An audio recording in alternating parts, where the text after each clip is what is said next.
Hi, I'm Bill Butler. It is the 13th of July, 2017. Let's take a look at the design philosophy that I have for this tree. This is a tree that has been through some bad experiences in its life. It is a tripod. I have this section of roots here. I have another here. My thumbs are roughly parallel to each other. And then in the back, this is the third leg of the tripod. This is the most interesting feature of the tree. It doesn't matter what I do up at the top.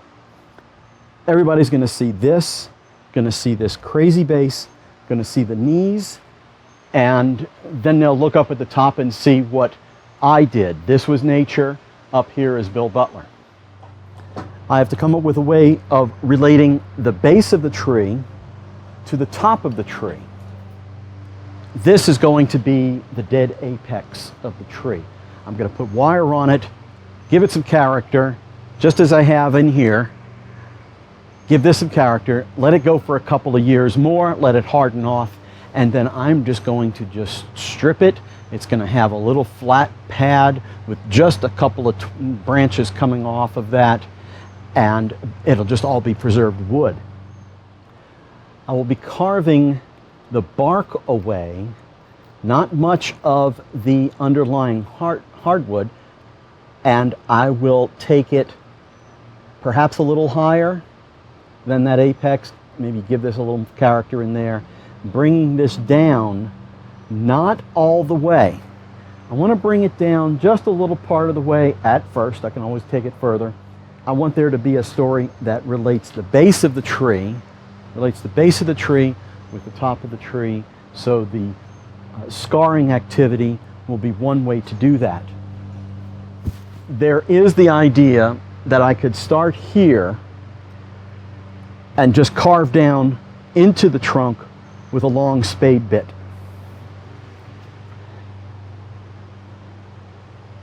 That would allow me to take this area, bring it down, and then have some hollow portions in a couple of spots on there to give it that character that you see at the base. Don't know yet. We're going to go ahead and do that later. But for now, let's go ahead and get some wire on this tree and get to work. In the past, I have spoken out against wiring the tree around the trunk of a large bald cypress, but in this case, I don't see that I have much of a choice in where I can anchor this. I do want to put some heavy bends in this branch. So let's get this wrapped. 2 turns is the typical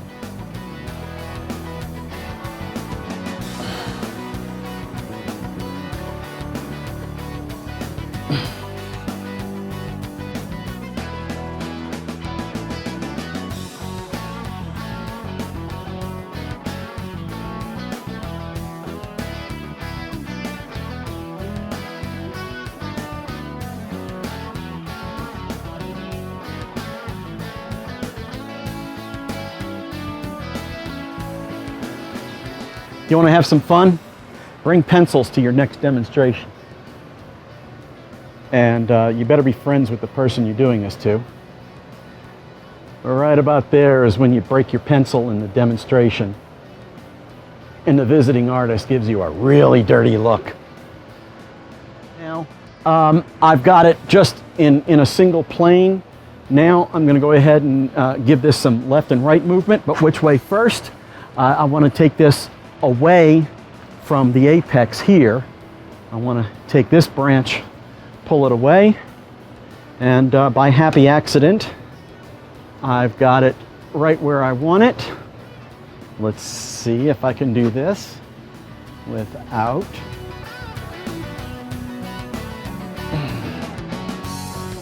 There we go.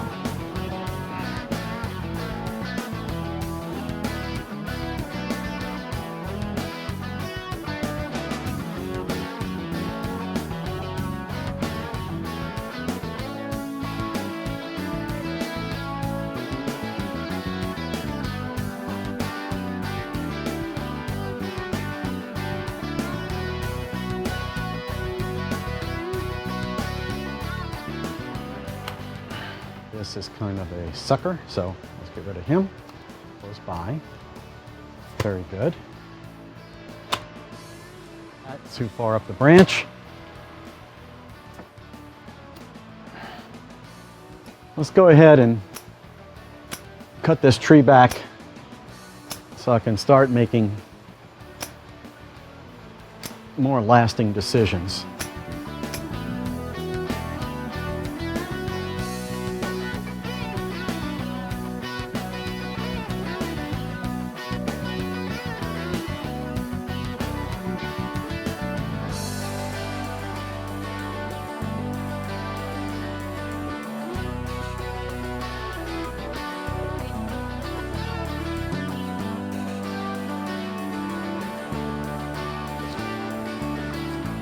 Good.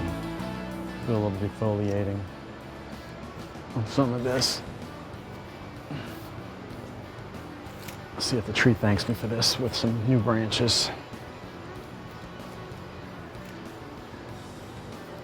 You can defoliate these trees late in the year. In fact, I recommend, if you are in the south, that you defoliate your bald cypress at this time of year anyway. This is July, and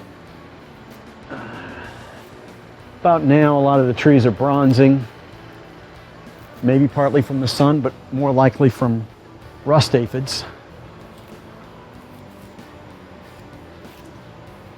So, encouraging your tree to put out a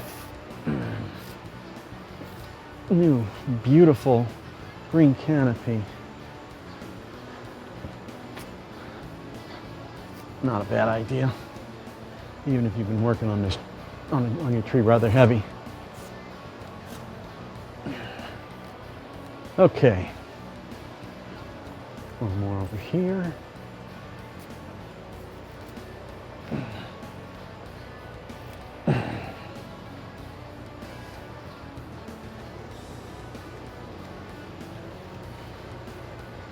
Here's the large scar from that chop that I made. It is starting to roll over. I'm looking at this thinking I need to go ahead and keep this guy. I was considering just cutting him completely off, but I'm gonna go ahead and keep him, pull him in this direction. Let me show you what happens over here. I've got this branch coming back, pull this guy back just a little bit. He won't bend very much. I'll pull him back just a little bit, put him between the three. So I've got this guy here, I've got this guy coming through here, and this guy goes off in that direction. I think I'm going to be happy with that. He's going to be just a little lower, excuse me. This guy's a little higher, so I'm going to go ahead and make him a back branch in this direction. Okay, so he comes off to the side. He's eventually going to be dead wood. He's got some interesting movement there. He's going to come out now, instead of coming out between these 2 points, instead of coming out between these two, I was going to go essentially wrong tool. I was eventually going to go 1, 2, 3, but now I'm going to let him come back over the canopy of the tree, and that'll work. If I can get this big fat son of a gun to go back, I will. Big heavy branch coming out nice and parallel to the trunk, but I'd like this top branch to come down. I know I'm out of the frame there. I'd like this guy to come, I'd like this branch up here. This is going to be the one that's coming over the back, okay? I'd like this guy, but I don't want them to overshadow each other. What I've got is a cascading problem. I've got one thing pushing another thing, and I don't like that, but let's see if I can get it done. And this is going to be a back branch here, and he will most likely be listed.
Okay, I'm done wiring for now. I'm going to switch over to just lightly cleaning off the bark. This will allow me to clean the trunk faster and with differing pressures than I could if I was just whacking at it with a brass bristle brush.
I'm looking.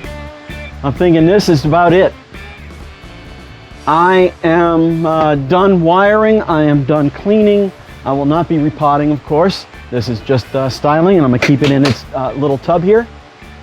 I want to go over a couple of quick things. When I'm wiring and I'm coiling in a particular direction, I make sure that when I'm twisting these branches around, I'm twisting with the coil. A couple of other things I want to point out about this tree is that it's oversized and overwired, but doggone it, I think it looks very good when it's overwired. Let's take a look at some of the overwire points. This is going to be a dead branch, a dead flat top at some point in the future. I am going to be hoping for a couple of little branches in here. Then this will just grow for years, and I'll be refining, and then one day I'm gonna kill it, and that'll be fun. So everything from about here out, that's useless branch. Many of these smaller branches out here, they come out about 8 inches or so and longer, and before they've even got branches on them. So these will be cut back at some point in the future, but let's go ahead and get some solar pads going and pull energy down into the tree and see if I can get some popping in a couple of other places and see if I can make this tree ramify and hopefully pop a branch.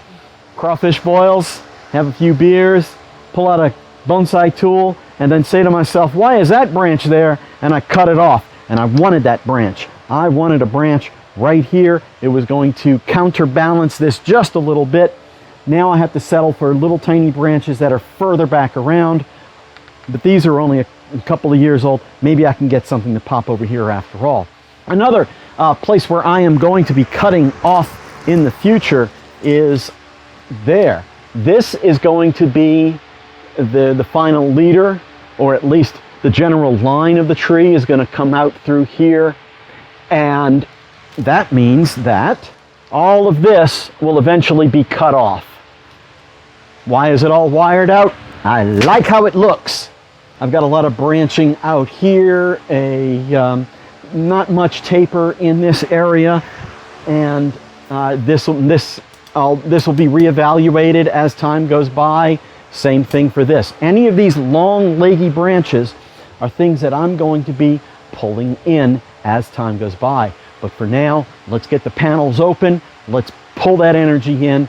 Let's just let it grow some more. Keep it fertilized. Keep it wet all the time. There can be a debate between whether or not you leave your bald cypress gray as the bark tends to look over time, or do you bring it down to this reddish wood. How brutal is that pressure washer?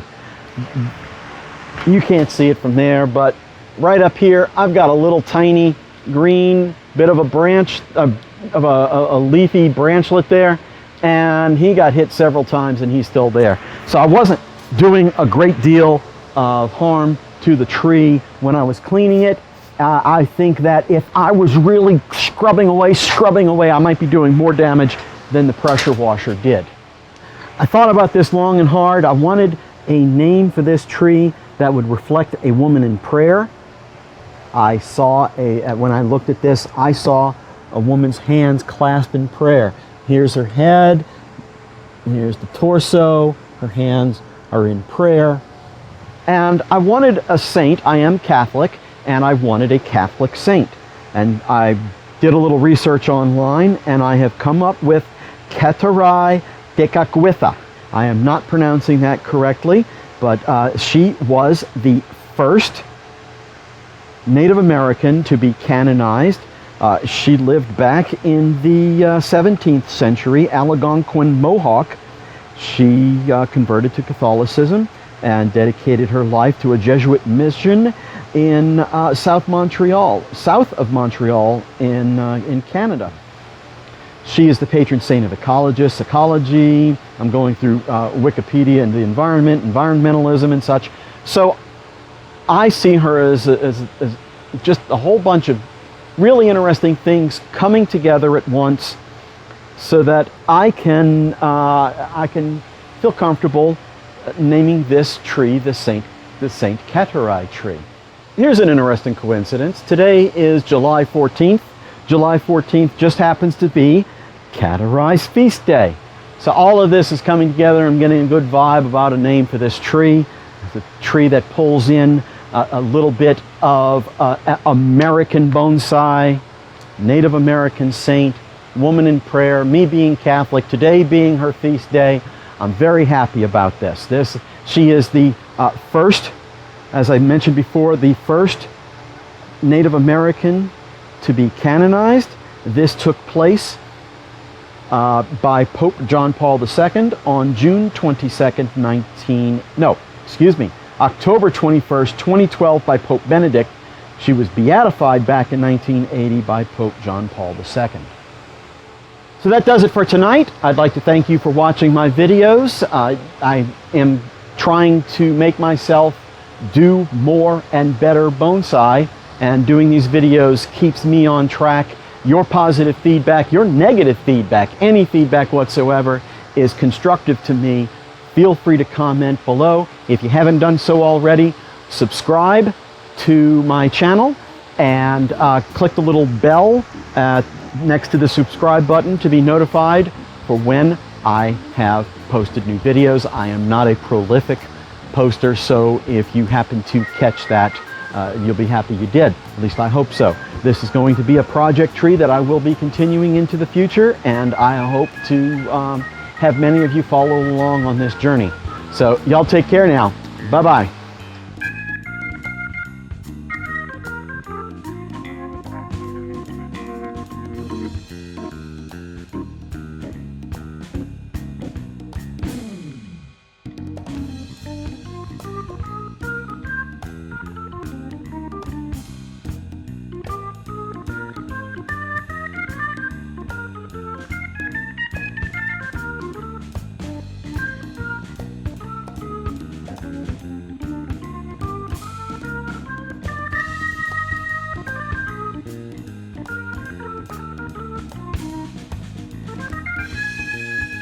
Wait, stop the credits. Hold on, let's do an update.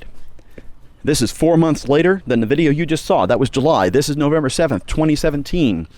The tree has come out in a full flush of green everywhere. That's because the tree was healthy when I defoliated it. It is kicked back with a wonderful flush of growth. If the tree were sickly, you would not defoliate such a tree. You would end up killing it. So I've got green everywhere, and the twigs that I have everywhere came out red. They've turned brown now. They've lignified. They're ready for winter, and that's great. The tree looks a little shaggy right now. I don't mind that. It's not getting out of style. It is pulling in energy, and that's what I want it to do right now. The tree is still green because we're still getting almost 11 hours of daylight here. You compare that to Chicago, which is 40 minutes behind us. Seattle's more than an hour behind us. So the tree's not getting its long night trigger to go into abscission, to go into fall mode, drop all of its leaves. I do have a couple of concerns about the health of the tree. I've got some spots where I've got sap leaking out there and here. This is a little more sticky. It's fresher. I want to start there. I'm looking for borers. I want to make sure I get them out of the tree. The tree still has wire on it because it's not biting into any of the twigs. I figure if it's not causing any scars, I'm going to leave it on there as possibly as late as the end of November. I want the full effect of that wiring job that I did. By the end of December, I will be doing another video where I'm rewiring, restyling some things. When I get that wire on there, it's going to go into the spring flush, and I'm going to have to watch it almost daily to find out, to catch it when it's time to pull the wire off. Otherwise, spring can destroy a wired tree. I don't want that to happen. If I miss the wiring date at the end of December, I'm going to have to wait until April when everything has been set on all the branches. So, back to the credits. Thank you for watching my videos. Cue music.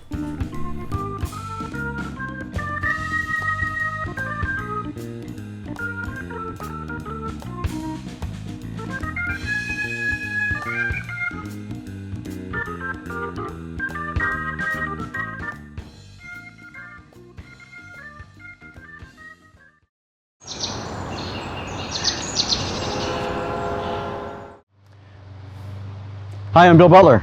Nope, gotta just start all over again. Hi, I'm Bill Butler. Hi, I'm Bill Butler. Hi, I'm Bill Butler. Hi, I'm Bill Butler. Hi, I'm Bill Butler. Hey, how about when I fast forward to the guy that's spinning around and loose? Hi, I'm Bill Butler.